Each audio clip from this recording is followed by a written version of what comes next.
네, 김영일 전문가와 함께하는 이슈 플로우가 되겠습니다. 오늘 시장의 분위기 좋습니다. 소비자 물가 지수도 잘 나왔고, 그리고 예산안에 대한 그런 부담감도 많이 줄어든 그런 모습이 되고 있는데요.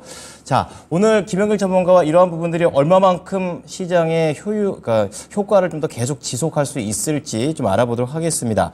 자, 그 전에 오늘 이 CPI와 관련해서 발표가 있었을 때 유럽 증시뿐만이 아니라 미국 증시 선물 시장이 모두 다 한 번에 튀어오르는 그런 모습이었었고요. 이때 이제 과연 연준에서는 어떻게 이것을 반응을 할까?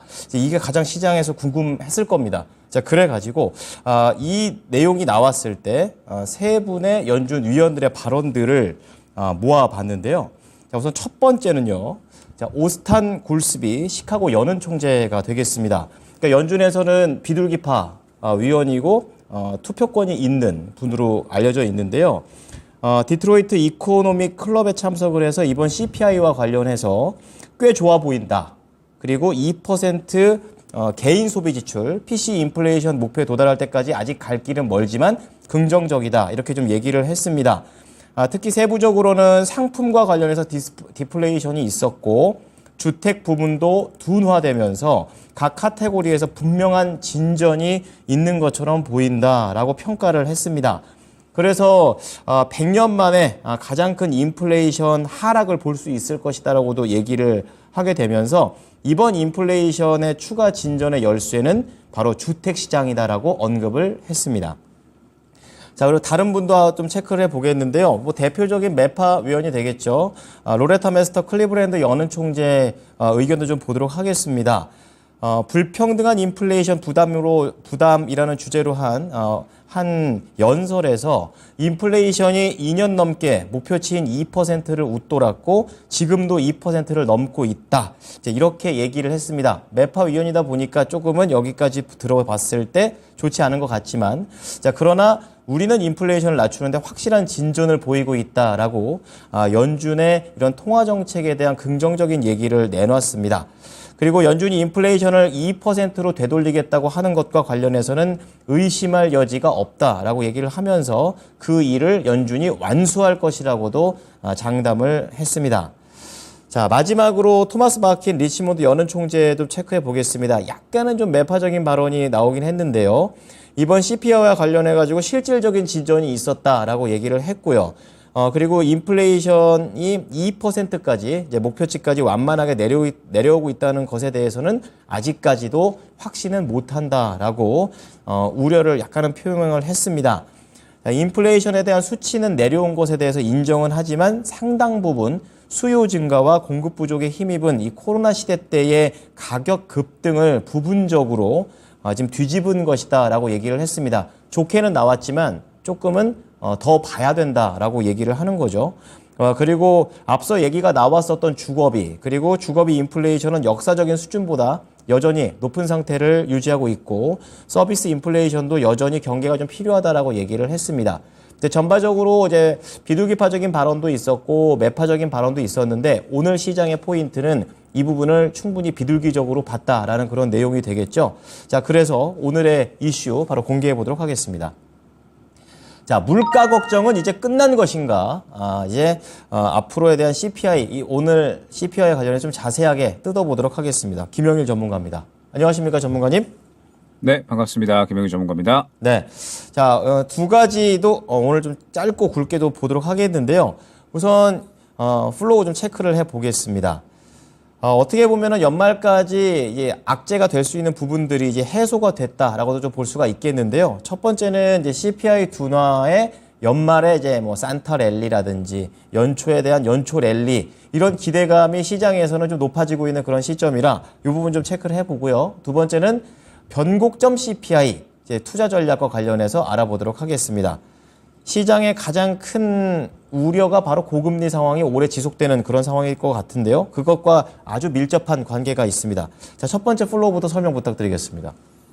네, 일단은 이번에 소비자 물가가 상당히 잘 나왔죠. 어제 우리가 이제 이 CPI에 대해서 과연 어떻게 나올 건가, 요거를 한번 이제 다뤄봤었는데, 이번에 이제 3.3%를 시장에서 예상을 했었습니다. 그런데 3.2%가 나오게 되면서 시장 예상치 대비해서 0.1% 밑도는 그런 수치를 기록을 했다라고 보시면 될 것 같습니다. CPI 상승이 멈췄다는 부분도 상당히 좀 의미가 있는 것 같아요. 상승이 멈춘 게 2022년 7월 이래로 거의 1년 한 4개월 만에 상승이 멈춘 거거든요. 그렇기 때문에 이 부분 또한 상당히 의미가 있다라고 봐야 될 것 같습니다. 그러면서 또 역시나 가장 중요한 부분이 이 근원 CPI라고 봐야겠죠. 큰 이 가격 변동성이 큰 에너지와 식품을 제외하고 산출하는 근원 CPI 상승률이 예상치가 4.1%였습니다. 그런데 그거보다도 0.1% 낮은 4.4%로 기록이 되면서 근원 CPI 같은 경우에도 연간 기준으로 봤을 때 2년 만에 최저치로 기록을 했다라고 보시면 될 것 같아요. 전월 대비로도 당연하게 더 낮은 수치를 기록을 했다라고 생각을 해주시면 될 것 같습니다. 그러면서 지금 현재 이 기준금리 동결에 대한 가능성, 그러니까 이제 금리 인상은 끝났다라는 이야기들이 나오고 있어요. 왜 그러냐라고 하면 이러한 이야기가 이제 주를 이루고 있다라고 보시면 될 것 같습니다. 뉴욕타임스에서 뭐라고 이야기를 했냐면 미국 물가 상승률이 2022년에 이미 이제 정점을 찍었다라는 이야기를 했습니다. 2022년에 정점을 찍었고 지난 1년 동안 유의미하게 하락을 했다라고 이야기를 했습니다. 그러면서 결국에는 이제 이 물가가 올라간 부분이 서비스 산업이 결국에는 또 이제 계속적으로 가격이 올라갔기 때문에 그렇다라는 이야기를 했거든요. 우리가 생각을 해보면 코로나가 끝나고 나서 그러면서 이제 부양책이 펼쳐졌고 그러면서 또 이제 서비스 산업들이 한동안 코로나 때문에 죽어 있다가 또 살아나는 그런 시기가 나타났었습니다. 그러면서 또 서비스 산업 쪽에서 뭐 고용 임금이라든지 물가가 전체적으로 올라가는 그런 효과가 나타났었는데 이제 그러한 부분들이 어느 정도는 진정이 되고 있다라는 뜻이 어느 정도 이제 시장에서 나타나고 있다라고 보시면 될 것 같아요. 그러면서 지금 현재 이 12월 달에 물가 동결에 대한 이 기준치, 그러니까 물가 이 금리 인상이죠. 금리 인상 동결 가능성이 상당히 이제 이 많이 높아졌다라고 보시면 될 것 같습니다. 잠깐 이제 패드워치를 확인하고 하면 어제까지만 해도 동결 확률이 85% 정도 됐었거든요. 그런데 오늘로 넘어왔을 때는 거의 이제 금리 동결을 시장에서는 거의 확정적으로 생각을 하고 있는 것 같습니다. 90%가 훌쩍 넘어가는 이러한 수치로 금리 동결을 예상을 하고 있다 보니까 연내 금리 인상 가능성이 이제는 거의 사라졌다라는 뜻이 되거든요. 그러면서 올해 우리가 생각을 해보면 결국에는 금리 인상이 올해 더 이상 진행을 하지 않는다? 그러면 이제 내년은 금리 인하를 생각을 해야 된다라고 이야기를 했습니다. 그러면서 지금 현재 전체적으로 뭐 투자자들이나 혹은 이제 뭐 애널리스트, 전문가들 이야기하는 부분이 무엇이냐? 결국에는 이제 10월 CPI가 게임 체인저라고 이제 이야기를 했었거든요. 10월 CPI가 잘 나오느냐, 그렇지 않느냐. 올해 이제 뭐 전쟁에 대한 부분들도 있었고 최근에 그러면서 유가 급등에 대한 부분들도 있었기 때문에 이번에 CPI가 잘 나오는 것이 굉장히 중요하다라고 이야기를 했었습니다. 그러면서 이번 CPI가 잘 나오게 되면 사실상 금리 인상은 종료가 되는 것이다라는 이야기들이 상당히 많이 나왔었고 그러면서 이제 금리 인하를 준비를 해야 된다 이러한 이야기들이 나왔었는데 결국에는 CPI가 잘 나왔잖아요. CPI가 잘 나왔기 때문에 이제 이 금리 인상에 대한 부분은 큰 폭으로 걱정을 하지 않아도 될 것 같다라는 점이 중요할 것 같습니다. 그러면서 뭐 지금 현재 상황에서 바이든 대통령도 이 부분에 대해서 뭐 여러 발언들을 했죠. 바이든 대통령이 더 많은 진전을 목도했다. 그러면서 오늘 우리는 역사상 가장 강력한 고용 시장을 유지를 하면서 인플레이션을 낮추는데 굉장히 이제 많은 성과가 있었다. 이러한 식으로 이제 이야기를 했거든요. 즉 지금 현재 바이든 대통령도 이 물가에 대한 부분을 상당히 신경을 쓰고 있다라는 뜻이 됩니다. 그렇기 때문에 뭐 지금 현재 상황에서 뭐 물가에 대한 부분들, 뭐 그다음에 금리 인상에 대한 부분들은 이제 시장에서 그렇게 큰 악재로 적용하기는 힘들 것이다라고 보여지고 있죠. 그러면 지금 이제 이 금리 인하를 과연 언제 실행을 할 것이냐, 이 부분이 또 중요할 것 같은데. 아마 12월 FOMC로 가게 되면 뭐 금리 인상에 대한 이야기를 당연하게 하겠죠. 파월 의장 같은 경우에. 그런데 아마 뭐 금리 인하에 대한 부분들은 뭐 크게 먼저 이 진전될 만한 발언들을 바로 내놓기는 힘들 것으로 보고 있어요. 최근에 이제 연준의 스탠스가 아무래도 이제 파월 의장이 시장이 좀 올라가고 그러면서 시장이 뭔가 안도하는 분위기가 나오는 것 같으니까 약간의 매파적인 발언, 필요하면 언제든지 금리 인상하겠다. 약간 이제 이러한 발언들을 했었죠. 근데 그 전에 생각을 해보면 시장이 너무 또 이제 위축되는 것 같으니까 지금 분명하게 우리는 성과를 보고 있다. 아무래도 이 물가가 분명하게 둔화되고 있는 건 맞으니까 우리는 성과를 분명하게 확인하고 있다. 이런 식으로 또 비둘기적인 발언을 해줬거든요. 그렇기 때문에 아마 이번 12월 달에는 뭐 CPI에 대해서 물가에 대해서 어느 정도 유의미한 성과를 계속해서 이제 우리가 확인하고 있다. 이런 식으로 이야기를 할 것 같은데 아마 금리 인하에 대한 부분은 섣부르게 이야기를 하지는 않을 것 같습니다. 지금 전문가들도 내년 한 중순쯤이나 아니면 내년 하반기냐 금리 인하에 대한 부분을 또 예측을 할 때 상당히 또 이제 시각이 갈리거든요. 그러면서 지금 연준은 워낙에 이제 이 고금리 장기화에 대한 부분을 또 최근 확정적으로 이야기를 했기 때문에 아마 바로 이 금리 인하에 대한 부분을 이야기하기보다는 아마 어느 정도 이제 CPI에 대한 유의미한 성과, 물가에 대한 유의미한 성과 정도를 이야기를 하지 않을까 생각이 됩니다. 다만 뭐 지금 현재 상황을 봤을 때 어찌됐든 작년부터 올해까지 해서 지금 현재 시장의 가장 큰 악재가 무엇이냐라고 한다면 아마 다들 이 주저없이 물가 그리고 금리 인상에 대한 부분을 꼽을 것 같거든요. 그렇기 때문에 어찌됐든 이러한 부분들이 이제 슬슬 어느 정도 이제 마감이 될 것이다라고 보여지고 있고 그러면 이제 다시 한번 또 종목 순환이 잘 돌 수 있는 그런 분위기가 나타날 수가 있다라는 거기 때문에 충분히 이제 어느 정도 시장에 대한 순환 정도는 기대를 해봐도 좋은 시기가 아닌가 생각이 됩니다. 네. 자, 그렇다면은 우려했던 CPI 그리고 금리 인상이 좀 멈출 것이라는 그런 내용들. 어쨌든 시장에서는 이 부분에 대해서 좀 균형감은 있어야 될 것 같아요. 그래가지고 연말까지는 악재가 없다. 이렇게 봐도 되겠습니까? 네, 일단은 뭐 연말까지는 이제 시장에서 그렇게 크게 작용할 만한 악재는 없는 것 같습니다. 어느 정도 이제 FOMC 정도 큰 일정이 남아 있는 건데 이번에 이제 또 예산안도 임시 예산안이 가결이 됐잖아요. 그래서 뭐 예산안에 대한 부분은 이제 당분간 또 걱정을 덜었다라고 생각이 되고 있고 그럼 결국에는 이제 시장이 어느 정도 이제 이 12월 정도까지는 괜찮지 않을까. 딱히 이제 뚜렷할 만한 이제 악재는 없다. 라고 이제 봐야 될 것 같은데 요것도 이제 한번 우리가 좀 봐야 될 것 같습니다.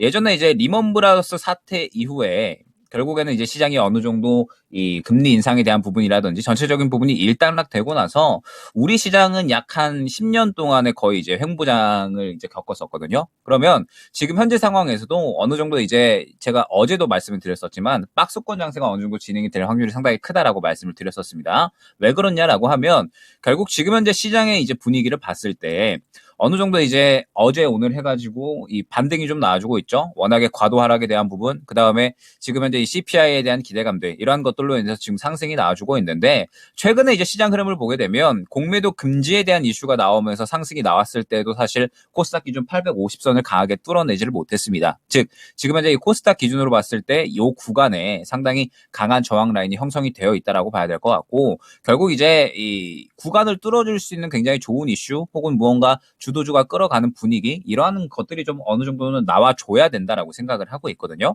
그러면 이제 결국 이 주도주가 완전히 끌고 가는 분위기다라고 한다면 뭐 2차전지나 반도체 쪽에서 완전하게 이제 시장을 이끌고 시장을 바꿔놓을 수 있는 이슈가 나와주든지 아니면은 무언가 이제 시장의 유동성을 확보해줄 만한 뭐 금리 인하에 대한 이야기라든지 이러한 것들이 나와줘야 되는데 결국 금리 인하에 대한 부분을 지금 당장에 기대를 할 수가 없다라고 한다면 주도주 반등에 대한 부분은 우리가 이제 기대를 해야 될 겁니다. 주도주가 끌고 가는 그림을 우리가 기대를 해야 될 텐데 아직까지 2차 전지나 반도체나 오늘 시장에서 반등이 나와주고 있기는 하지만 반도체 같은 경우에 지금 보게 되면 어느 정도 이제 최근에 고가에서 좀 많이 놀아주고 있는 상황이죠. 주성 엔지니어링 오늘 추가적으로 상승 나와주고 있고 지금 뭐 그 외에 반도체 종목들 전체적으로 추세 자체는 어느 정도 괜찮게 가져가주고 있는데 시장을 끌고 갈 만한 그림이다라고 보기에는 아직까지는 힘들 것 같아요. 결국에는 이제 반도체 같은 경우에도 현재 구간을 뚫어주면서 가져야지 어느 정도 또 끌고 가주는 그림이 나와줄 것 같은데 아직까지 추세도 살아있고 수급도 전체적으로 살아있지만 무언가 분위기를 끌고 갈 만한 그림은 아직까지는 아니다라는 점 추가적으로 충분히 상승이 가능할 것이다라고는 보여지고 있기는 하지만 아직까지 전체적으로 다 상승하는 그림은 아니기 때문에 여기에서 좀 더 추세적으로 더 상승하는 그림이 전체적으로 나와줘야지 주도주로서 역할을 해줄 수가 있을 것이다라고 보고 있거든요. 그리고 2차 전지 같은 경우도 지금 보게 되면 반등이 나오는 듯 했지만 오늘 결국에는 반등이 나왔었던 이 물량들을 그대로 다 뱉어내는 흐름들이 나와주고 있습니다. 결국 지금 현재 또 최근에 공매도 금지 이슈가 나왔을 때 단기 매물이 또 형성이 되어버렸잖아요. 이 구간을 또 뚫어버리지 못하고 바로 오늘 차익 실현이 나와버리는 모습을 확인을 할 수가 있죠. 즉 지금 현재 2차전지의 상승은 또 시장의 상승에 따라서 기술적으로 반등이 나오는 구간이다라고 확인을 해야 될 것 같습니다. 그러면 지금 현재 주도주 종목군들은 아직까지 강세를 보이기는 조금 힘들고 반도체 같은 경우에 그나마 지금 현재 좋은 그림 오늘 이제 뭐 삼성전자도 아주 좋은 그림 그려주고 있고 뭐 그러면서 전체적으로 이제 이 소부장 쪽들 전체적으로 그림도 같이 잘 그려주고 있기는 하지만 조금 더 끌고 가주는 그림이 나와줘야 된다라고 한다면 아직까지는 시장이 뭔가 이 박스권을 당분간 벗어나기는 힘들 것이다라는 점. 그렇기 때문에 항상 강조드리지만 박스권 장세에서는 가는 녀석들만 갑니다.